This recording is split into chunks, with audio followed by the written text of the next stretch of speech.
नमस्कार। श्रम समाचार में आपका स्वागत है। आज का विचार बिंदु सोन बचवा और बालू।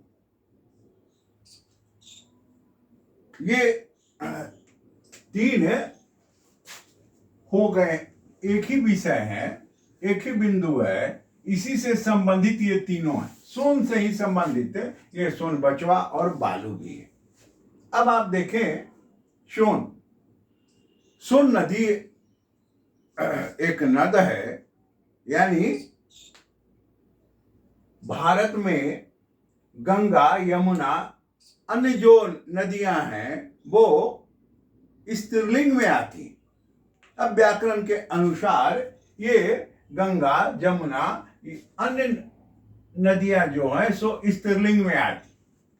लेकिन दो नदी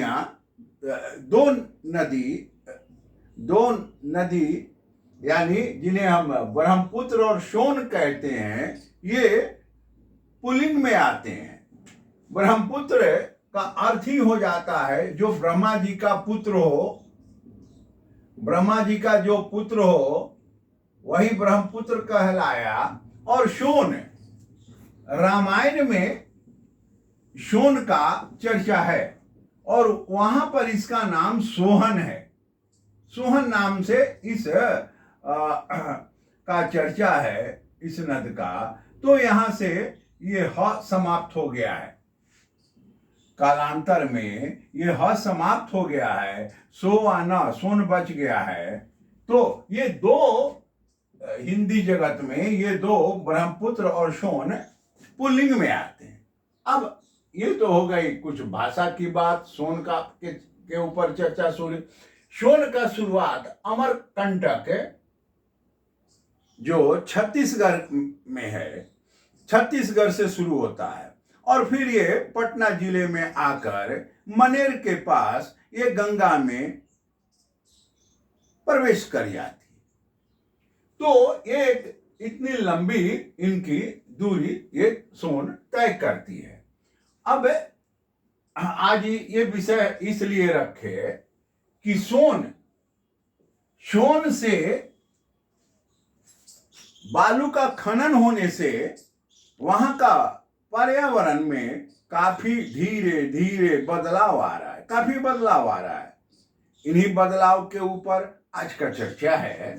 तो पहले ये सोन ये पुल्लिंग है। अब आइए सोन बचवा किसको कहते हैं ये जानना जरूरी है। सोन में करीब आधा 1 किलो का मछलियां होती है जो एकदम चमचमाते रहती हैं। उन्हीं मछलियों का नाम सोन बचवा है।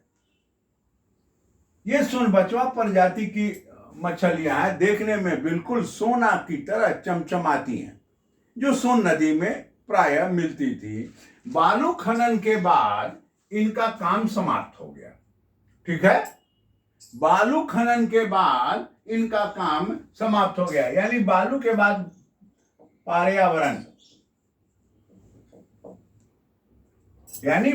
बाद पर्यावरण का ये असर हुआ कि सोन बचवा नामक मछली जो लोग बड़े चाव से खाते थे वो समाप्त हो गया। दूसरा, सोन किनारे के जमीनों में तरबूज, ककड़ी खूब होता था। अब जैसे सोन बचवा समाप्त हो रहा है, वैसे तरबूज और ककड़ी की भी खेती अब समाप्त हो रही है। इन्हें काट दीजिए। तो सोन बचवा समाप्त हो गया, सोन किनारे तरबूज और ककड़ी की खेती समाप्त हो गई। बहुत मार्केबल विषय है। यानी सोन बचवा, बालू का पर्यावरण, या यूं कहें पर्यावरण का असर क्या हो रहा है। अब देखें, अब बालू के खनन पहले आज से 25-30 वर्ष पहले सोन नदी से बालू ट्रक के ऊपर ट्रैक्टर के ऊपर मजदूर जाते थे, वो टोकरी से बालू उठाते थे और वो ट्रक पर भरते थे टोकरी से। तो वो दिन भर का उनका काम होता था बालू खनन में। लेकिन आज क्या हो गया है, आज मशीनें लग गई हैं और मशीन लग जाने के चलते वो 1 घंटा में 10, 20, 50 वो जमीन से नीचे से ही उठा लेता है, 50 फीट 60 फीट नीचे से पानी सहित बालू निकाल लिया और लाके गाड़ी के ऊपर, जो बड़ी बड़ी ट्रक है उनके ऊपर लाके गिरा दिया। अब आप जाइए प्रस्थान कीजिए तो पानी और बालू। अब आप देखें ये बालू खनन का जो बदलाव हुआ चरित्र का, ये बहुत बड़ा दुर्भाग्य हुआ। उसका क्या कारण हो गया? अब पहले 20 फीट के ऊपर पानी मिलता था। आप ध्यान से समझें, 20 फीट के ऊपर यानी 20 फीट के पास आप चापाकल लगाए, कुआं खोदे, तो यहाँ अब ये धीरे धीरे 80 फीट पर शिफ्ट कर रहा है पानी उस इलाके का। अब इसका सबसे अच्छा अध्ययन 2015 में गुजरात में भारतीय मजदूर संघ का एक कोई पर्यावरण के ऊपर सेमिनार हुआ था। उसमें कोल इंडिया के तत्कालीन पदाधिकारी, अभी भारतीय मजदूर संघ के राष्ट्रीय मंत्री सुरेंद्र पांडे जी ने रखा था इस विषय को, पानी वाला विषय को। अब मान लीजिए कि 80 फीट तक सोन नदी में खोद दिया गया तो स्वाभाविक है पानी 100 पर पहुंच जाएगा। अगर 100 पर चला गया तो पानी 120 पर चला जाएगा। यानी जितना जमीन में नीचे खुदाई होगा उतना पानी नीचे भागेगा। इस विषय पर 2015 में बड़ोदरा में, जिसका संचालन श्रीमान उदय पटवर्धन जी कर रहे थे, ये विषय आया था।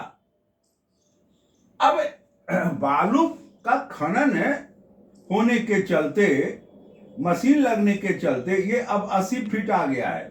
यानी आने वाले दिन में जिस तरह से कोयला खदानों की स्थिति धनबाद वगैरह की हो गई है, पुटकी की स्थिति हो गई है, सेम स्थिति ये सोन के क्षेत्र के जितने भी गांव हैं वहां पानी की समस्याएं के लिए होगी। ये आने वाले दिन में होगा, अभी नहीं पता चलेगा। हाँ, अब उसके बाद देखें पीने का पानी का आ गया, खेती पर भी असर पड़ेगा। जब पानी समाप्त होगा तो खेती पर भी असर होगा। इनको भी काटिए, पीने का पानी को भी काटिए। और जो ट्रक के ऊपर बालू बाहर सप्लाई होने के लिए जाते हैं, लाइन लगा हुआ है गांव की ओर से। अब बाहर जाते हैं बालू तो स्वाभाविक है कि उसका धूल कण उड़ेगा, अगल बगल के घर में पड़ेगा। जो वहां आसपास में लोग रह रहे हैं, गांव में लोग रह रहे हैं, उनके ऊपर होगा। जो बगल में वृक्ष है उस वृक्ष के ऊपर धूल कण जाएगा। जो अगल बगल में खेत है और खेत में जो पौधे लगे हुए हैं, फसल लगा हुआ है, उनके ऊपर धूल कण जाएगा तो स्वाभाविक है कि वो उसको समाप्त करेगा। तो ये धूल कण का प्रभाव बीमारी से लेकर फसल पैदावार रोकने तक का होगा। यानी सोन का आज स्थिति, सोन से सोन बचवा मछली समाप्त, बालू का खनन होने के चलते पर्यावरण समाप्त, और ये तरबूज ककड़ी सब समाप्त, खेती समाप्त हो जाएगा। पीने का पानी का भी स्थिति होगा, धूल कण का भी होगा।